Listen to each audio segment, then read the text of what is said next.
Baik, Assalamualaikum warahmatullahi wabarakatuh.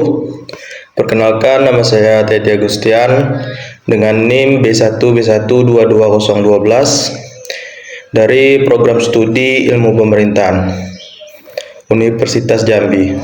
Baik, di sini saya akan mempresentasikan terkait memahami kepemimpinan melalui pendekatan sifat, perilaku, karakter, kontingensi, dan situasional. Selanjutnya kita masuki materi yang pertama, yaitu terkait latar belakang kepemimpinan. Kepemimpinan merupakan aspek fundamental dalam organisasi yang sangat mempengaruhi efektivitas serta keberlanjutan suatu sistem. Berbagai pendekatan telah dikembangkan untuk memahami dinamika kepemimpinan, termasuk pendekatan sifat, perilaku, karakter, kontingensi, dan situasional. Masing-masing pendekatan memberikan perspektif yang berbeda dalam menganalisis bagaimana seorang pemimpin dapat mempengaruhi individu maupun kelompok dalam mencapai tujuan organisasi. Pendekatan sifat atau karakter menitik beratkan pada karakteristik bawaan yang dimiliki oleh seorang pemimpin. Teori ini berakar dari penelitian Stockdale tahun 1948 yang menyatakan bahwa kepemimpinan tidak hanya ditentukan oleh sifat-sifat individu, tetapi juga interaksi dengan lingkungan. Penelitian ini menunjukkan bahwa meskipun sifat seperti kecerdasan, kepercayaan diri, dan integritas sering dikaitkan dengan efektivitas kepemimpinan, faktor situasional tetap memainkan peran penting dalam menentukan keberhasilan seorang pemimpin. Sementara itu, pendekatan perilaku menekankan pada tindakan dan gaya kepemimpinan yang diterapkan oleh seorang pemimpin. Dalam behavior mengklarifikasikan gaya kepemimpinan menjadi otoriter, demokratis, dan laissez-faire. Berbeda dengan pendekatan perilaku, pendekatan karakter lebih menyoroti dimensi moral dan etika dalam kepemimpinan. Sebagaimana dijelaskan oleh Vetter tahun 2020 dalam Leadership Theory and Practice, pemimpin yang memiliki karakter kuat cenderung lebih mampu membangun kepercayaan serta loyalitas dalam organisasi yang dipimpinnya. Dalam Theory of Leadership, mengembangkan model kontingensi yang menunjukkan bahwa pemimpin yang efektif adalah mereka yang dapat menyesuaikan gaya kepemimpinan dengan tuntutan lingkungan. Model ini menjadi pijakan penting bagi berbagai studi yang membahas bagaimana pemimpin dapat beradaptasi dalam beragam konteks organisasi yang dinamis. Materi yang selanjutnya yaitu pembahasan.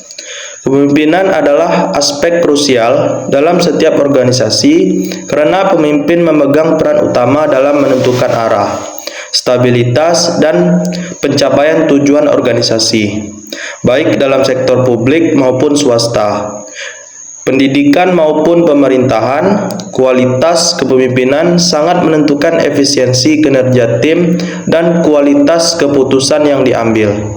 Seiring perkembangan teori organisasi, pemahaman mengenai kepemimpinan juga berkembang pesat. Artikel ini memahami kepemimpinan melalui pendekatan sifat, perilaku, karakter, kontingensi, dan situasional. Berusaha mengintegrasikan 5 pendekatan penting dalam kepemimpinan ke dalam satu kajian literatur yang komprehensif dengan didukung oleh hasil analisis dari sejumlah studi literatur yang disusun secara sistematis dalam tabel utama penelitian. Beberapa ahli telah mengemukakan berbagai pendekatan untuk memahami dinamika kepemimpinan, antara lain yaitu Stockdale tahun 1948 dan Fiedler tahun 1967. Pendekatan-pendekatan tersebut meliputi pendekatan sifat, perilaku, karakter, kontingensi, dan situasional. Masing-masing menawarkan perspektif yang berbeda mengenai bagaimana kepemimpinan dapat diterapkan secara efektif dalam konteks organisasi yang beragam. Selanjutnya, pendekatan sifat. Pendekatan sifat menekankan bahwa kualitas kepemimpinan berasal dari sifat bawaan atau karakteristik individual seperti kepercayaan diri, integritas, kecerdasan, serta empati.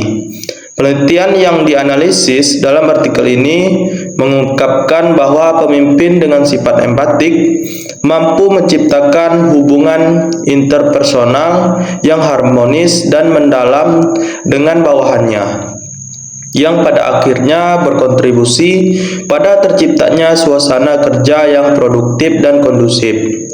Namun, pendekatan ini juga memiliki keterbatasan karena sifat semata tidak cukup menjamin efektivitas, terutama jika tidak disertai dengan pemahaman konteks dan situasi. Pendekatan ini memandang kepemimpinan sebagai hasil dari karakteristik personal yang melekat pada individu.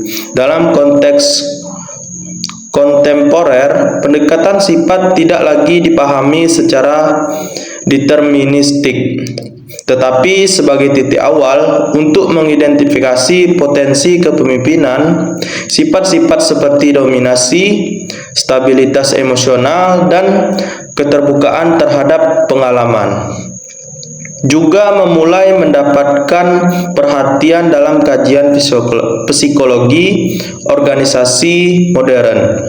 Berbagai temuan literatur menunjukkan bahwa sifat-sifat ini dapat dikembangkan melalui pengalaman dan pembelajaran sosial, memperluas asumsi awal bahwa sifat pemimpin bersifat bawaan. Dalam studi Fahri Nursalim tahun 2023 dijelaskan bahwa sifat-sifat ini dapat membedakan pemimpin dari non-pemimpin serta membantu dalam proses seleksi dan rekrutmen. Sementara itu, Rizky tahun 2024 menegaskan bahwa meski penting, sifat harus disesuaikan dengan konteks kekinian, terutama dalam organisasi pendidikan era digital. Dalam pendekatan sifat, ditemukan bahwa dimensi seperti empati memiliki dampak signifikan dalam membangun hubungan interpersonal antara pemimpin dan bawahannya.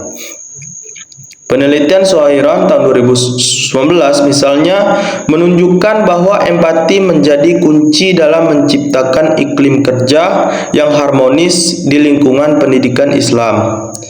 Pemimpin yang mampu memahami perasaan dan sudut pandang bawahannya lebih berhasil dalam menciptakan loyalitas dan mengurangi konflik internal. Materi yang selanjutnya yaitu pendekatan perilaku. Pendekatan ini mengalihkan fokus dari siapa pemimpin menjadi bagaimana seorang pemimpin bertindak. Gaya-gaya kepemimpinan seperti otoriter, demokratis, dan laissez-faire dipelajari secara intensif untuk mengetahui pengaruhnya terhadap dinamika organisasi. Hasil studi literatur yang dirangkum dalam artikel ini menunjukkan bahwa perilaku pemimpin yang mementingkan keseimbangan antara tugas dan hubungan interpersonal cenderung menghasilkan motivasi yang tinggi, keterlibatan yang besar, serta loyalitas dari tim kerja. Pendekatan ini juga sangat relevan dalam dunia pendidikan, terutama dalam menciptakan kepemimpinan yang partisipatif dan komunikatif. Dalam studi Farayuda tahun 2014 mengemukakan bahwa perilaku pemimpin dalam mengatur interaksi dan menjalankan peran manajerial menjadi penentu keberhasilan tim. Sementara itu, pendekatan perilaku yang dilakukan oleh Harin tahun 2024, mereka menyoroti pentingnya integrasi antara perilaku kepemimpinan dan prinsip etika organisasi. Gaya kepemimpinan yang etis, transparan, dan partisipatif tidak hanya meningkatkan keterlibatan karyawan, tetapi juga membentuk budaya organisasi yang adaptif dan suportif terhadap perubahan eksternal. Hal ini menunjukkan bahwa pendekatan perilaku harus dilihat sebagai pendekatan dinamis yang terus berkembang mengikuti tuntutan zaman. Dalam konteks pondok pesantren, mengungkapkan terjadinya transisi dari gaya kepemimpinan otoriter ke gaya partisipatif yang menunjukkan adaptasi perilaku terhadap perubahan nilai sosial dan ekspektasi masyarakat. Dalam perkembangan berikutnya, pendekatan perilaku mendorong pemahaman bahwa kepemimpinan bukan hanya tentang siapa, tetapi lebih pada bagaimana seorang pemimpin bertindak. Penambahan dari model manajerial Black dan Moulton lebih memperluas perspektif ini melalui grade kepemimpinan yang mengintegrasikan perhatian terhadap produksi dan manusia. Dalam praktiknya, organisasi kini banyak mengadopsi model perilaku ini dalam pelatihan kepemimpinan. Karena perilaku kepemimpinan dapat diobservasi, dievaluasi, dan diperbaiki melalui proses pembelajaran yang sistematis. Selanjutnya, pendekatan karakter. Pendekatan karakter lebih menekankan pada aspek moral dan nilai-nilai etika yang melekat dalam diri seseorang pemimpin. Kepemimpinan berbasis karakter dipahami bukan hanya sebagai bentuk otoritas, tetapi sebagai proses pembentukan integritas, tanggung jawab, keadilan, dan kejujuran yang menjadi pondasi utama dalam membangun kepercayaan di dalam organisasi. Studi yang dikaji juga menunjukkan bahwa kepemimpinan karakter berperan besar dalam membentuk budaya organisasi yang sehat dan kolaboratif, baik di lingkungan pendidikan, pemerintahan, maupun lembaga sosial seperti guru, kepala sekolah, bahkan tokoh masyarakat yang memiliki peran strategis dalam menanamkan nilai-nilai karakter kepada peserta didik atau bawahannya melalui keteladanan yang konsisten. Pendekatan karakter lebih dalam dari pendekatan sifat karena menekankan aspek moral dan nilai etika dalam kepemimpinan. Northouse 2019 menyebutkan bahwa karakter kepemimpin seperti kejujuran, tanggung jawab, dan keadilan menjadi fondasi utama dalam membangun kepercayaan dan loyalitas organisasi. Karakter dalam kepemimpinan tidak hanya mencerminkan aspek etis dan moral, melainkan juga menjadi representasi dari keautentikan kepemimpinan. Authentic leadership. Pemimpin yang berkarakter dianggap lebih mampu menghadirkan kepercayaan dan kredibilitas di tengah krisis kepercayaan yang sering terjadi dalam organisasi. Penelitian Nardi Mulyono tahun 2018 menyajikan bahwa dalam konteks perguruan tinggi, pemimpin berkarakter tidak hanya memprioritaskan pencapaian administratif, tetapi juga pembentukan budaya akademik yang kolaboratif. Suryansyah 2015 menggarisbawahi pentingnya kerjasama antar pemangku kepentingan pendidikan dalam pembentukan karakter siswa. Sedangkan dalam penelitian Tiah tahun 2014 menekankan bahwa guru sebagai figur teladan memainkan peran strategis dalam menanamkan nilai-nilai kepemimpinan sejak dini. Sementara itu, Muhammad Tisna Nugraha tahun 2021 mengintegrasikan pendekatan pembelajaran deep learning untuk pembentukan karakter kepemimpinan melalui pendekatan reflektif dan substantif yang mengacu pada nilai-nilai kenabian. Selanjutnya yaitu pendekatan kontingensi. Pendekatan kontingensi lebih menekankan pentingnya kesesuaian antara gaya kepemimpinan dan situasi yang dihadapi. Efektivitas seorang pemimpin sangat bergantung pada kemampuannya dalam menyesuaikan gaya pemimpin dengan kebutuhan organisasi, tantangan yang dihadapi, serta dinamika relasi antara individu. Penelitian dalam artikel ini menegaskan bahwa pendekatan kontingensi memberikan fleksibilitas dan memungkinkan pemimpin untuk merespons perubahan lingkungan secara adaptif. Misalnya dalam kondisi krisis, gaya kepemimpinan yang lebih tegas dan otoritatif mungkin dibutuhkan, sedangkan dalam suasana kolaboratif, gaya yang partisipatif akan lebih efektif. Pendekatan kontingensi memperkenalkan prinsip bahwa efektivitas kepemimpinan sangat bergantung pada kesesuaian antara gaya kepemimpinan dan situasi spesifik yang dihadapi.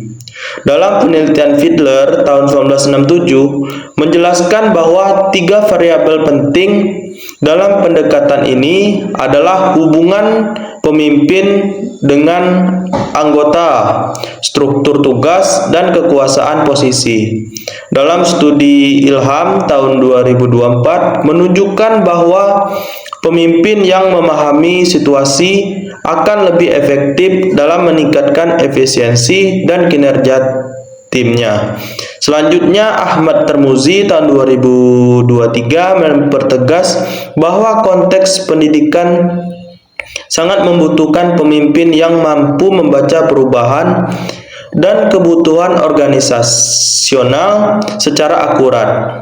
Dalam studi Astuti tahun 2020 memperlihatkan bahwa kombinasi antara pendekatan sifat, perilaku, dan kontingensi yang diterapkan kepala sekolah mampu menciptakan suasana kerja yang adaptif, efektif, dan responsif terhadap perubahan lingkungan sekolah. Selanjutnya yaitu pendekatan situasional. Pendekatan situasional adalah pengembangan dari pendekatan kontingensi yang secara lebih spesifik mempertimbangkan tingkat kesiapan dan kematangan bawahan dalam menentukan gaya kepemimpinan yang efektif. Teori Hersey dan Blanchard yang dijadikan dasar menunjukkan bahwa tidak ada satu gaya kepemimpinan yang cocok untuk semua situasi. Pemimpin harus mampu membaca kondisi pengikutnya, apakah mereka mampu dan bersedia, dan menyesuaikan pendekatan dari direktif hingga delegatif.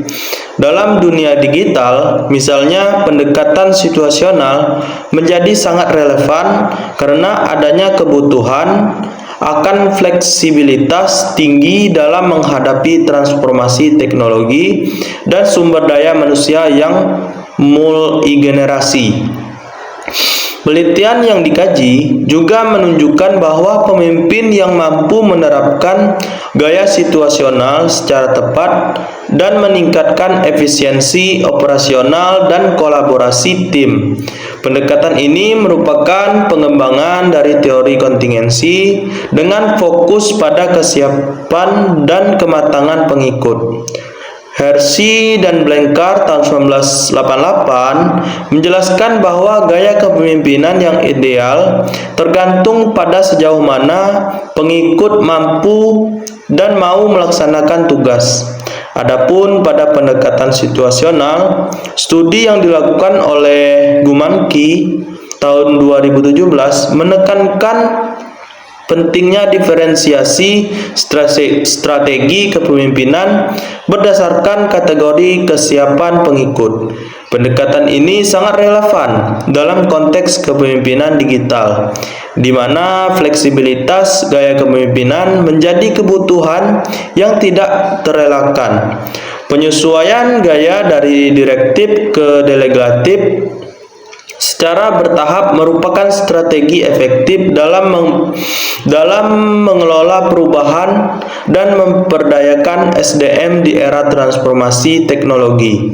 Pendekatan situasional juga terbukti efektif dalam ranah pemerintahan. Penelitian Liao tahun 2018 mengenai kepemimpinan bupati menunjukkan bahwa keberhasilan seorang pemimpin dalam konteks birokrasi tidak hanya tergantung pada visi dan kebijakan, tetapi juga kemampuan dalam memberikan instruksi yang sesuai dengan karakteristik dan kapasitas penerima instruksi.